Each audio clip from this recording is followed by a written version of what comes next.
So I'm very happy to be here and to tell you about my journey, and as everybody else, I also prepared a little presentation of like my different stations through life. I started a little bit earlier. I started with my hometown, where I did my Abitur, as you call it in German, the high school degree. And I grew up in Nordheim, which is in Lower Saxony. You might not know very much. It's very close to Göttingen, what we just heard about. And it looks very beautiful, but it's actually super boring. So I decided to move away. Also, there's no university in Nordheim. And I went to Kassel, which is the city of very random art, as you can see. And I did my bachelor and my master's degree in Kassel, and I graduated in physics. And I liked it there, but then I also started my PhD there, but my professor actually got a new position in Berlin. And that's how I went to Berlin, ended up in Berlin in the end, because I just decided to follow her and continue my PhD in Berlin. And yes, I finished my PhD in Berlin in 2022, so last year only. And I stayed only in academia for a very short time, namely for half a year, to kind of wrap up my projects, to wrap up my PhD thesis. And then I decided that I'd change. But of course, the whole process of changing started much earlier already. And as you heard already, I am now a trainee, Volontärin at the Tagesspiegel here in Berlin. And I started that also in 2022, so it was in July last year, so it's not super long ago. I'm there now for 1.5 years, and my traineeship will last for 2 years in total, so I have around half a year more to go. But as I told you already, my whole journey started a little bit earlier already, namely in my PhD, when I thought about what I'm going to do with my life. And I liked academia, and I liked research, I liked physics, and originally I thought about staying in academia, but I decided against it. I only decided against it when I actually took the job at the Tagesspiegel. I actually had the position, I was at the point where I had a job offer from academia and a job offer from journalism. And then I finally decided to take it, but already 2 years before, like in my 3rd year of PhD, I started to think about what I want to do. And I noticed that for me it was very stressful to know that I don't know if it's going to work out in academia, and what do I do if it doesn't work. And that's when I decided I need a plan B. And that plan B was journalism, and in the end it turned out to be my first job offer. But that's kind of one tip that I want to give to you all too. Like, if you're stressed out about the situation in academia, maybe just have a plan B already, that you know, like, okay, if it's not going to work out, there's a nice plan B that actually I like too, and it's not going to be the end of the world if it's not going to work out in academia in the end. And for me, one of the reasons why I didn't want to stay in academia is, well, you probably know the hashtag Ich bin Hanna, that's it. So this whole situation around the academic system, and you asked the question earlier, like, is it worth it? And for me personally, I decided that it's not. I also had a tall, brown-eyed guy in my life who was also a scientist, and we were also at the position that we had this two-body problem, and we decided for us that we don't want to try, or we're not going to try to make it work in academia, but we actually both left academia, and he's now the theory guy of Christian, which is pure coincidence, but he ended up in Nature Communications too. And yeah, for me, I then decided that I wanted to try journalism, because communicating science was always something that I liked to do. And then I thought, well, I'll just give it a try. And my first steps in science communication were, as many of you might have done before too, I participated in Girls' Days and Open Door Days in my institute, and I always liked it. I always liked talking about physics. I liked making kids or just the general public excited about physics and share it, because there's this picture of physics is too complicated, I don't understand it anyways, and I always hated this picture, and I wanted to change it. So I did these things, and I always enjoyed doing them. And then I thought, well, how about science journalism? And I want to show you some like the way of how I did it. I started building a portfolio, because the one slightly annoying thing about journalism is, in order to become a journalist, you have to be a journalist already. So already during my PhD, I started writing, I started building a portfolio, and for me, it was actually very helpful that I found out that it's more than just writing for newspapers. So you can do all kinds of things. So I was, for instance, doing Science Slam. I'm still doing Science Slam. And this also counts as a way of communicating. It counts when you apply for a job in journalism, because you show that you're actually able to explain a very complicated topic to the general audience, which is very important if you're going to be a science journalist. I also started my own blog, which was just a way of starting to write, getting my writing out there, and it was also very helpful for me. I was active on social media. I still have an X channel, I also have a Blue Sky channel, I'm on Instagram, on LinkedIn, on all these things, which also counts because all media forms, newspapers have social media accounts too, and it is helpful when you can show I know how to handle these things. I did a lot of other stuff. I did podcasts, not my own podcast, but I was guest on other podcasts. I wrote for magazines, for newspapers and all these things, and I collected this whole thing to try to apply for a job, essentially for journalistic training. And you might say, okay, do you really want to do a full journalistic training, go back to a Ausbildung after you did a PhD?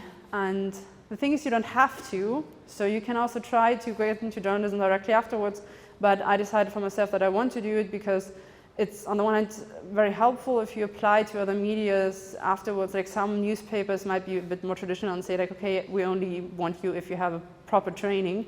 And also, honestly, it's just super helpful to learn, because I knew roughly how to write an article about physics, but I didn't know how to write a column, a comment, a reportage, and these kind of things. And you learn a lot. So it's helpful, but it's also a little bit of a sacrifice, because kind of you go a little bit back, but I really like the experience. I already told you that I'm doing science communication, and there's a lot of things that I did, and all of them are very helpful also for my application. Plus, I just enjoy doing them. So I'm not doing everything just for my CV. I do them because I like them, and that's why I still continue doing them today. I'm in Science Slam. I'm the city coordinator of Pint of Science, where we have an annual festival to bring science into pubs and bars all over Berlin. I was participating in Soapbox Science. I was a real scientist, and I already told you I have my own blog. It's called Physicus Minimus, where I write about quantum physics, because actually I did not mention that yet, but I'm a quantum physicist. So by training, I did a degree in theoretical physics and quantum physics, and it's just still my passion to talk about quantum physics, and that's why I have this blog where I talk about quantum physics, and I still do it until today. So you might ask now, how do you actually, what do I do the whole day? So there's different things. In a way, it's actually being very similar to be a science journalist and to be a researcher, because you do research very often. You try to find out something about a topic, you read papers, you read just other journals, you are doing a lot of reading and a lot of research. You call also a lot of people, so if you're afraid of calling, you will get over it. I was a typical millennial and hating to call people, but you get used to it. And also I'm talking a lot to people, I'm doing a lot of interviews, you're a lot of meetings, and it's actually very similar to like a scientific life.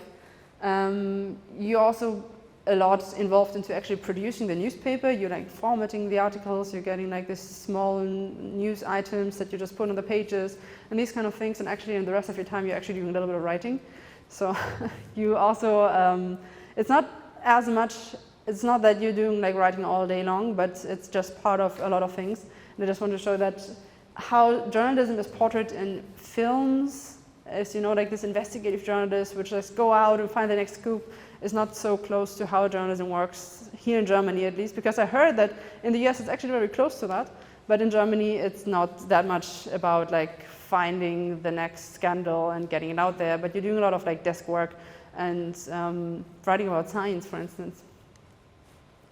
So how did I get into journalism? So I have some tips for you of how I did this transition for myself. And one of the most important things that I found is to network. So I just talk to everybody, talk to people. When I tried to get into journalism, I just wrote random physicists who ended up in journalism and asked them, hey, how did you do it? And via this way, I also got several offers to write for newspapers, which I could then use for my own portfolio. So it's super important to build a network, to talk to people, and I mean, just by being here, you're all doing already a very good job at that. Try mentoring programs. For instance, I'm a physicist, I'm part of the German Physical Society, and they have a mentoring program, and there I found a mentor who was actually the chief editor of an IT magazine, and he gave me a lot of super useful tips. He helped me with my application, and he tried to explain me how to navigate the journalistic world. And it was super, super helpful, and therefore I can just recommend, just look for a mentoring program, use these opportunities, because several people are just, yeah, like skipping over them because there's so many emails in your email inbox already, but consider them because I think they're really, really useful. Go to career fairs, which is kind of also what we're doing here.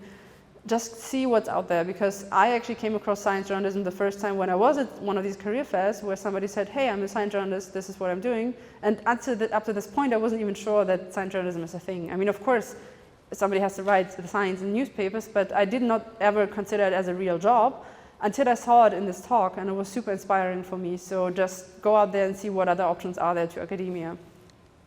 And try out a lot of things, and just collect, like, see what you enjoy, because for me it was writing. Like, I like writing, I wrote a blog and for the paper, but maybe you don't like writing, maybe you're more of a talking person, and then maybe podcasts are for you, or maybe you like to be on stage and then you do like science entertainment, you do science slams or shows and stuff like that. Just try a lot of different things and see what could be there for you. And also if you find out that, well, maybe writing is not for me, then it's not, but then you tried early enough and can see that you don't even try in a career and then you're going to be unhappy in the end. Also, what's very important is make yourself a name and find your niche. I'm a quantum physicist, and I first realized this when I was at a science slam, and then there was a guy coming in and saying that, you're this quantum girl from YouTube, and it's like, oh my God, he recognized me, and I was so happy. And I had this label, quantum girl, and I'm talking about quantum physics, and it's very useful because many people don't like or don't dare writing about quantum physics, and therefore I'm very often approached and asked, like, don't you want to do it? And that's very helpful. So kind of make yourself a name. And also, if you do it properly and regularly. Don't like do one thing here and one there, then start a blog, you have one article there, you have an empty Twitter channel. This all looks very bad, because if you apply for something, people will look at what you're doing, and then it's better to have it, to not have it than to have a like poor channel. So if you do it regularly. And also what I can recommend is start early. So I started in the middle of my PhD. And it takes some time to build a portfolio to see what you can do. It's kind of double work, so it's sometimes very stressful, but it's also easier to do that way than to start late and then see that you missed the opportunities. And lastly, please feel free to network, to reach out, to ask me more questions. So these are my social media handles and my email and everything. So please come and ask for advice, and I'm happy to help you. Thank you.